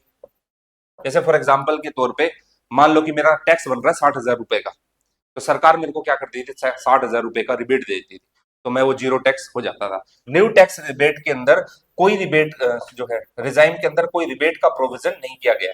टैक्स स्लैब को बढ़ा दिया गया। स्लैब को बढ़ाने का मतलब है कि भाई जो इनकम है उसकी स्लैब को बढ़ा दिया, लेकिन यहां पर रिबेट जैसा कोई प्रोविजन नहीं है, ये ध्यान रखना। इसलिए कुछ लोग ओल्ड टैक्स रिजीम के अंदर ही अपना जो है आईटीआर वगैरह फाइल करते हैं, उनको क्या मिल जाती है, वहां से रिबेट मिल जाती है। तो इस बार के बजट में सबसे बड़ी चीज ध्यान रखनी है कि बजट के अंदर टैक्स रेट के अंदर कोई बदलाव नहीं किया, क्योंकि सरकार वो क्या थी, पहले कर चुकी थी। पहली चीज। दूसरा, ये ध्यान रखना है कि इस बार के जीएसटी के अंदर क्या कोई बदलाव है, तो सवाल आता है नहीं, क्योंकि जीएसटी के अंदर सरकार 2.0 पहले से ही लॉन्च कर चुकी है और पहले से ही सरकार क्या कर चुकी है, बदलाव कर चुकी है। तो इस बार के ये बजट के अंदर सबसे बड़ा प्रोविजन ये है कि टैक्स के अंदर कोई बदलाव नहीं है। दूसरा, जीएसटी के अंदर कोई बदलाव नहीं है। लेकिन हाँ, सरकार ने सिक्योरिटी ट्रांजैक्शन टैक्स, किस टैक्स को, सिक्योरिटी ट्रांजैक्शन टैक्स, जैसे जो लोग फ्यूचर ऑप्शन में ट्रेड करते हैं। अब मैं आपको बताता हूं, ये पता है सिक्योरिटी ट्रांजैक्शन टैक्स क्या होता है? जो शेयर मार्केट के अंदर जो लेन देन करते हो आप। अब देखो, शेयर मार्केट एक बहुत बड़ी मार्केट आज के टाइम पे बन चुकी है। अब सरकार का मेन मकसद यहां से ये नहीं कि पैसा कमाए, लेकिन सरकार सिर्फ शेयर के ट्रांजैक्शन के अंदर क्या रखना चाहती है, निगरानी रखना चाहती है। और निगरानी रखने के लिए यहां पर टैक्स लगाया जाता है, ना के बराबर टैक्स है। सिर्फ ये पता चल जाए कि भाई शेयर मार्केट किस राह पर है, क्योंकि जाहिर सी बात है कि जब आप शेयर का लेन देन करोगे तो आपका बैंक अकाउंट अटैच होगा। बैंक अकाउंट होगा तो आपके बैंक में पैसा आएगा, पैसा आएगा तो सिक्योरिटी ट्रांजेक्शन टैक्स उसके ऊपर लगेगा, ना के बराबर है। तो सरकार को सिर्फ ये पता चल जाए कि हाँ भाई, security transaction tax share market के अंदर कितना लेन देन हो रहा है। और शेयर मार्केट के अंदर आपको पता है सबसे बड़ा खतरा होता है, सबसे बड़ा जोखिम होता है। तो इस पूरे मार्केट को कंट्रोल करने के लिए सरकार कौन सा टैक्स लगाती है, सिक्योरिटी ट्रांजेक्शन टैक्स। अभी के टाइम पे क्या है, इस सिक्योरिटी ट्रांजेक्शन टैक्स को बढ़ाया है। बढ़ाने का सीधा सीधा मतलब ये हुआ, सिक्योरिटी ट्रांजेक्शन बढ़ा तो उसी दिन शेयर मार्केट एकदम से क्या होगी, डाउन चलेगी। और उसके अंदर भी फ्यूचर और ऑप्शन के अंदर है, जब मैं आपको इकोनॉमिक्स का कोर पढ़ाऊंगा, टैक्स सिस्टम पढ़ाऊंगा, तो ये सारी चीजें बता दूंगा। तो बढ़ोतरी किसके अंदर हुई है, सिक्योरिटी ट्रांजेक्शन टैक्स। अब दूसरा क्या है, सरकार ने इसमें एक बड़ा चेंज ये किया है, और बड़ा के ना के बराबर है, जो कैंसर वगैरह की दवाइयां होती थी उन पे जो आयात शुल्क लगता था, उसको सरकार ने क्या किया है, कम किया है। तो कहीं ना कहीं वो जो है जनता की भलाई के लिए वो थोड़ा सा देखा जा रहा है, लेकिन कोई बड़ा चेंज जो है इस बजट के अंदर आपको नहीं दिखाई दे। और लिख लेना इसके अंदर विकसित भारत 2047 टू अचीव विकसित भारत 2047, विकसित भारत 2047 टू अचीव विकसित भारत 2047 टू अचीव विकसित भारत 2047 तीन कर्तव्य की घोषणा की गई है। डिक्लेरेशन ऑफ तीन कर्तव्य। कर्तव्य भवन में चूंकि ये बना है तो इसलिए इसका नाम ही रखा गया है क्या, कर्तव्य। विकसित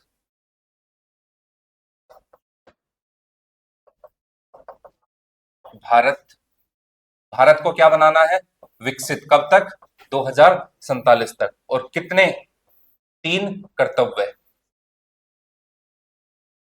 इसकी घोषणा की है इसके अंदर, तीन कर्तव्य। बिल्कुल बेसिक बेसिक आपको ऐसे याद रखना है। पहला कर्तव्य जो है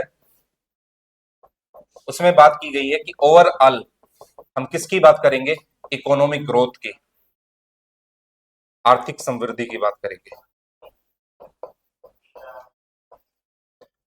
चौथे जो सेकंड पॉइंट है, अच्छा इकोनॉमिक ग्रोथ है पहले। दूसरे में जो डायरेक्टली इनडायरेक्टली चीजें जुड़ी हुई है ना, वो सर्विस से जुड़ी हुई है। किससे, सेवाओं से जुड़ी हुई है, सेवाओं से जुड़ी हुई है।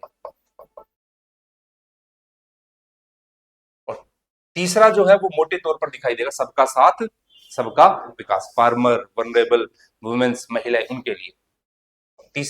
तीसरा जो कर्तव्य है वो है सबका साथ सबका विकास। अगली बार किसकी सरकार, नरेंद्र मोदी की सरकार ने ये तीन चीजें जो है विकसित भारत 2047 के अंदर की गई है। अब मैं तीनों चीजें मोटे तौर पे बता देता हूं, समझा देता हूं, ज्यादा कुछ चीजें इसके अंदर है नहीं। देखो इकोनॉमिक ग्रोथ को, इसमें ना ज्यादातर चीजें आपको कहां पर दिखाई मिलेगी, इकोनॉमिक ग्रोथ के अंदर। सबका साथ सबका विकास के अंदर मोटे तौर पर जो बातें हैं ना, वो कही गई है कि फार्मर्स की इनकम को बढ़ाया जाएगा, उसके अंदर एफपीओ लाया जाएगा, फिशरी के अंदर जो मार्केट है उसके अंदर बढ़ावा दिया जाएगा। वुमेन्स को लेकर कुछ घोषणाएं की गई है, जैसे फॉर एग्जांपल हर डिस्ट्रिक्ट के अंदर क्या होगा, एक गर्ल्स हॉस्टल होगा। उसके अलावा जैसे अभी डी मार्ट चलते हैं तो, और अपने गुड़गांव के अंदर सरस मेला लगा हुआ है तो वहां पर एक टैगलाइन देखना, लिखा हो लखपति दीदिया सेल्फ हेल्प ग्रुप। तो कहा गया कि ऐसा ही एक सी मार्ट बनाया जाएगा। क्या बनाया जाएगा, सी, सी मार्ट मतलब महिलाओं के उत्थान के लिए। तो लखपति दीदियों के लिए सी मार्ट बनाया जाएगा। तो समाज के हर सेक्शन के लिए यहाँ पर क्या किया जाएगा, वनरेबल सेक्शन के लिए योजनाओं की जो है घोषणाएं की गई है। सर्विसेज, सेवाओं के अंदर खासकर ये यहाँ पर ध्यान रखना है कि एक वर्ड आया यहाँ पर क्या, ऑरेंज इकोनॉमी।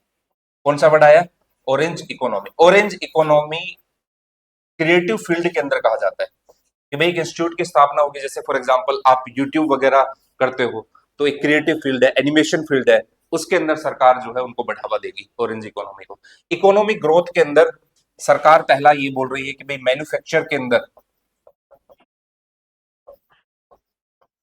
7 सर्विसेज को बढ़ावा देंगे। किसके अंदर, मैन्युफैक्चर के अंदर 7 सर्विसेज को बढ़ावा देंगे। दूसरा, इसी के अंदर कहा गया है सरकार ने कि हम किसको बढ़ावा देंगे, इंफ्रास्ट्रक्चर को। तीसरा, ईज ऑफ डूइंग बिजनेस को बढ़ावा देंगे, इंकरेज करेंगे। चौथा, हेल्थ सेक्टर के अंदर बायो फार्मा, इनको सरकार क्या करेगी, इंकरेज करेगी। लेदर इंडस्ट्री वगैरह है जो हमारे परंपरागत उद्योग है, जैसे अब आप देखोगे कानपुर वगैरह है, यहाँ पर लेदर वगैरह की इंडस्ट्री बनती है, लेकिन उनके उद्योग धंधे पुराने हो चुके हैं। तो ट्रेडिशनल जो भी इंडस्ट्री है, ट्रेडिशनल इंडस्ट्री को सरकार क्या करेगी, बढ़ावा देगी। तो ये मोटे तौर पर किसकी बात है, कर्तव्य की। तो 3 कर्तव्य सरकार ने बताया। पहला बोलना कौन सा है, इकोनॉमिक ग्रोथ, दूसरा सर्विसेज, और तीसरा सबका साथ सबका विकास। एक दो चीजें और बता देता हूं। देखो इकोनॉमिक ग्रोथ कब होगा, इकोनॉमिक ग्रोथ तब होगा जब ट्रांसपोर्टेशन आसान हो जाए। और ट्रांसपोर्टेशन के अंदर उन्होंने कहा कि भाई नए वाटरवेज बनाए जाएंगे, 20 नए वाटरवेज बनाए जाएंगे।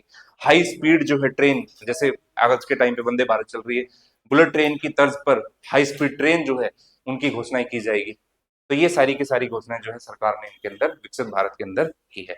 ये था मोटे तौर पर आपका बजट, 1.5 घंटे के अंदर पूरा कंप्लीट, इससे बाहर कुछ भी नहीं है। ये पीडीएफ शेयर कर दूंगा, ठीक है, आराम से कुछ चीजें जो है इसके अंदर पढ़ लेना।